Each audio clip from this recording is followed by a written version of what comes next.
People ask me, how is she doing? Is she going to be around? And the short story is we don't know. 'Cause I don't want people to feel sorry for me. I just want them to know who I am.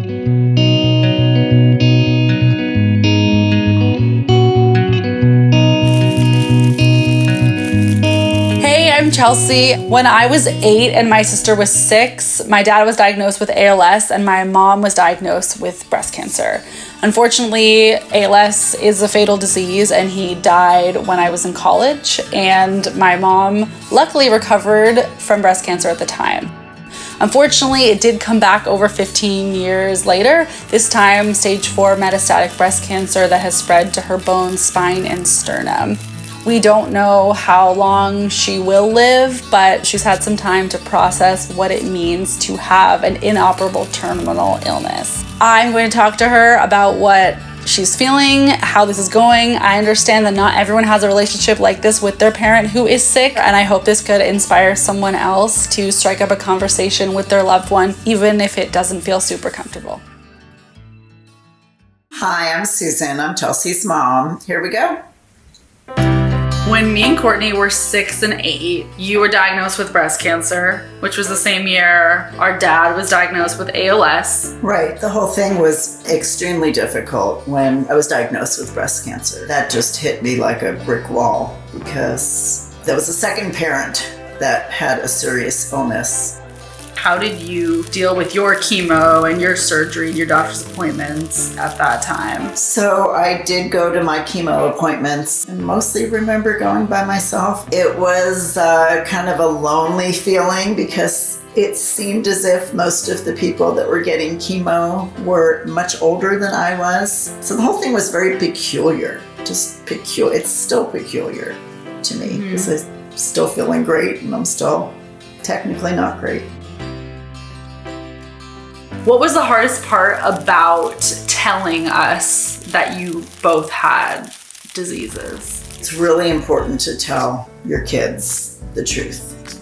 And you usually tell them the truth up to the point where they can digest that information properly. So you would tell a 6-year-old information differently than you might a 16-year-old. Dad and I called you into the room and I told you both that Mom is sick. And Mom has a pretty serious illness, but she's going to be seen by really top-notch doctors. She's going to be okay. You both were fine with that news. So then I kind of monitored your reaction, and then I volunteered a little bit more. I think that you have to allow your kids to experience it whatever way feels comfortable for them. Your dad would have been a great person to be around to help in that arena of things. Your dad said many times, and with tears, that the thing he felt the worst about with his diagnosis is that he just wanted to be there for you and your sister, and instead he caused you the most pain that he possibly could by not being around. And I feel that same way too. I didn't know that that was how my dad felt, so I'm glad that that came up. So far, I'm definitely getting a different side of her than I would normally see. Many, many, many years later, you were diagnosed again, this time with stage 4 metastatic breast cancer, and metastatic means it has spread. So what was it like when you were diagnosed with breast cancer the second time? Horrible, horrible. There's just no other word for it. Breast cancer is very resolvable if you catch it early. That's why it's so important for people to get mammograms. I had a tennis injury. I play tennis a lot. It never remotely occurred to me that it was anything beyond, pulling something. When those results came in, I just flipped out and screamed and cried. I knew that once breast cancer goes anywhere other than the breast, it is metastatic breast cancer. It is termed stage 4. It's not resolvable. When you look back at your life, to what moments are you most proud of? I just wanted to be a mom, and I always knew I was going to have daughters. I always wanted to have 2 daughters.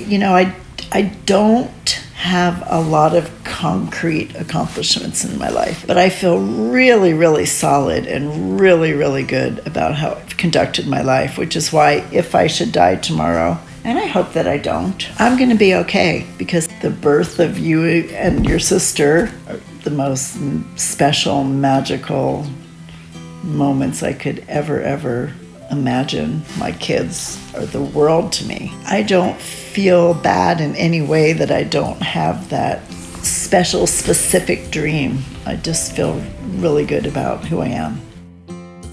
So how do you feel that you have a daughter who's very open and vocal about your illness? You know, I tell people all the time I have stage 4 breast cancer, which is kind of awkward, and sometimes I bring it up just to stir things up. Maybe I feel lonely, so I want other people to know. It's a way of relating, but it's kind of not really fair, because I don't want people to feel sorry for me. I just want them to know who I am. It's good for me to cry. It's good for me to be sad, but I'd rather be eating chocolate cake with whipped cream. I'd rather be painting. You know, I don't really want to be talking about this. It's actually much sadder than I'm even letting on now. I want to be around. I want to see you both get married. I want to play with your grandkids. I want to babysit. I want to be there so you can say, Mom, we just want to go to Hawaii. Will you watch little, Jen or Timmy or whoever? One of the best pieces of advice I could give anybody is to kind of be in the moment and address where you're at right here and now. Because when I live day by day and in the moment, I just don't think about it that much. But I also think about my diagnosis all the time. So there's a dichotomy there, and it's really hard to explain. Just thinking that you're invincible, thinking that you're going to make it through, and just being honest with the people around you. I mean, it's just always there, and it's also never there. So it's really hard to explain. It's just not fun. I just wanted to say, growing up, this was not discussed. It seems like we have such a free-flowing, open relationship about it. But that took a lot of time. Because I volunteer in grief spaces and have been more open over the years, I think it has allowed our family to have more of an open dialogue than we did previously. A dialogue at all is very valuable and worthwhile. If you were me and could ask you one question, what would it be? How much do you love me? And how have I made your life better? And how have I made your life more difficult? And how can I behave or do things in the future that will be more meaningful to you? That was like 5 questions. There you go. You can pick your fave. I mean, you dedicated most of your life to kids, and I don't know that I would be able to do that. I gave you, I guess, love, which was heartfelt and came naturally, and just hoped that through that love you would evolve into caring, loving human beings. What advice do you have to daughters around the world who have a mom with cancer? I think it's really important to not only laugh and talk this way, but just to let your mom know how much you appreciate them, because it's a lot of work. It's so much work taking care of kids. It's so fabulous.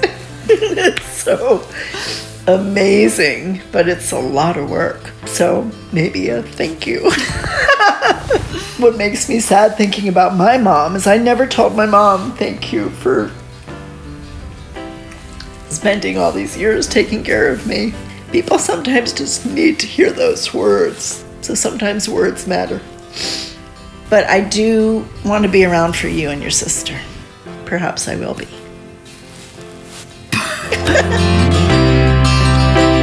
Forever isn't guaranteed. So taking the moment and not being afraid to approach difficult subjects and having difficult conversations with loved ones is so important, especially when you don't know how long they'll be around. If you haven't called your mom in a while, give her a call. If you're scared to talk to a loved one about how you feel about their diagnosis, that is relatable and that is okay. take one little step at a time, and just remember that there's no time like the present to have these difficult conversations, and remember that you are not alone. Okay, that was all for that.